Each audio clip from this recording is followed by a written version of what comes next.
सो hey guys, स्वागत है आप सभी का एक और नई वीडियो में। आज मैं आप सभी के लिए एक बार फिर से लेकर आ गया हूं कुछ बेहद ही ज्यादा खौफनाक कहानियां लेकर। अगर आप मेरे चैनल पे नए हो तो मेक श्योर कि आप इसे सब्सक्राइब करें, क्योंकि मैं आपके लिए ऐसी स्टोरीज लेकर आता रहता हूं। के साथ हम बढ़ते हैं आज की अपनी फर्स्ट स्टोरी की तरफ। लखनऊ कोंडा हाईवे के पास एक गांव के बाहर हाईवे के बगल में पीपल के पेड़ के नीचे मैं हमेशा की तरह आज भी खड़ा हूं। आसपास की दुकानों पर हर रोज की तरह आज भी सब लोग अपने अपने काम में लगे हुए हैं। तभी अचानक बरसात शुरू हो गई। आसपास के सब लोग बारिश से बचने के लिए टीन शर्ट के नीचे चले गए। मैं वहीं बारिश में ही खड़ा रहा, पर बारिश में खड़ा होने के बावजूद भी मैं भीग नहीं रहा था। तभी किसी ने मेरे कंधे पर हाथ रखा। विजय, तुम आज भी यहीं खड़े हो? हर बार जब बारिश शुरू होने वाली होती है तो तुम यहीं आकर खड़े हो जाते हो। जब भी मैं पूछती हूँ तो हर बार तुम टाल देते हो। आखिर हम दोनों ही एक दूसरे के दर्द को समझ सकते हैं, क्योंकि हम एक जैसे हैं। दिव्या, तुम आखिर क्या बताऊं कि मुझे इस बारिश को देखकर क्या महसूस होता है। ना चाहते हुए भी मैं यहाँ खींचा चला आता हूँ। कभी कभी तो लगता है काश उस दिन घर से ही ना निकला होता तो आज इस हालत में ना होता। विजय, आज तो बता दो कि तुम्हारे साथ ऐसा क्या हादसा हुआ जिसकी वजह से तुम आज भी जगह से जुड़े हुए हो। ठीक है, अगर जानना ही चाहती हो तो सुनो। मैं जब भी बुआ जी के घर यानी यहाँ पर आता था तो कुछ दिन रहकर घूम फिर कर फिर वापस जाता था। हर बार की तरह इस बार भी मैं दादी के साथ बुआ जी के घर आया था। मुझे क्या मालूम था कि इस बार यहाँ पर सब कुछ बदल जाएगा। आज बुआ जी के घर पर पूजा थी तो बुआ और दादी के साथ साथ घर के बाकी सदस्य भी पूजा की तैयारी में लगे हुए थे। मेरे लिए कुछ काम था नहीं तो मैंने दादी से कहा मैं थोड़ी देर में आ जाऊंगा, दुकान पर घूम कर आता हूँ। दादी वो बोली बारिश हो रही है और तुम बाहर जा रहे हो, बारिश बंद होने के बाद चले आना। मैंने बोला दादी बूंदे ही तो पड़ रही हैं, छतरी ले जा रहा हूँ, थोड़ी देर में आ जाऊंगा। दादी बोली ठीक है, पर पूजा शुरू होने से पहले आ जाना।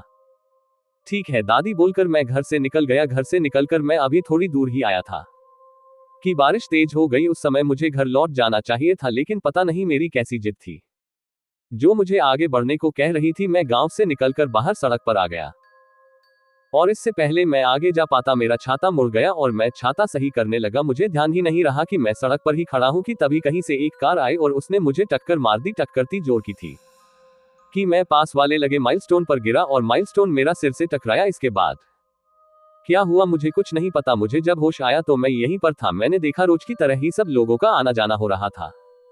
पता नहीं क्यों पर कोई मेरी तरफ ध्यान नहीं दे रहा था। मैंने सोचा कोई ध्यान दे ना दे फर्क किसे पड़ता है। उठकर मैं अपने घर की तरफ चल दिया। घर पहुंचा तो देखा कि बहुत भीड़ हो रही थी। मैं सबके बीच से होता हुआ घर के अंदर चला गया और फिर भी किसी ने मुझ पर ध्यान नहीं दिया। अंदर जाकर देखता हूं तो वहां पर पापा भी आए हुए थे।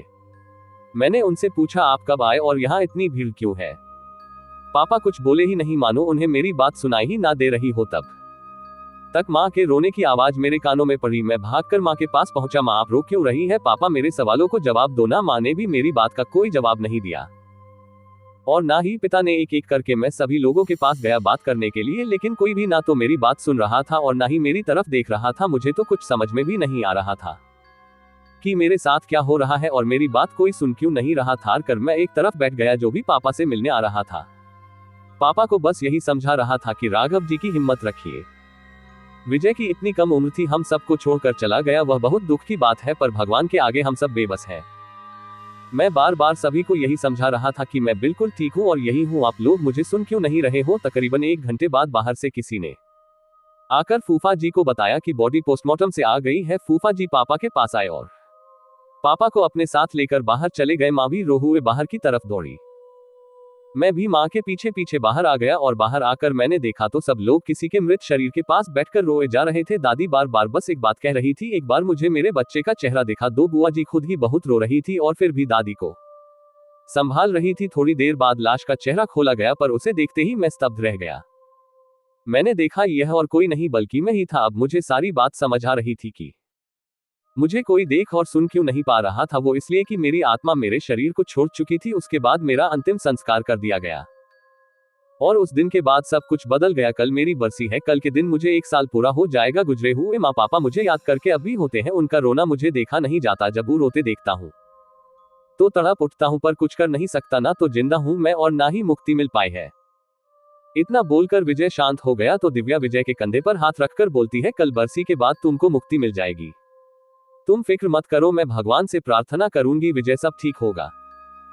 कुछ देर बाद विजय दिव्या से बोला, मेरी छोड़ो, तुम्हारी मुक्ति क्यों क्यों नहीं हुई? मुझे अभी याद है कि तुम बाइक पर जा रही थी, बाइक तुम्हारा भाई चला रहा था और उसी समय कुत्ता आगे जाने की वजह से बाइक का बैलेंस बिगड़ गया और सामने से आ रहे ट्रक से बाइक टकरा गई और तुम दोनों ट्रक के आगे रोड पर गिर गए।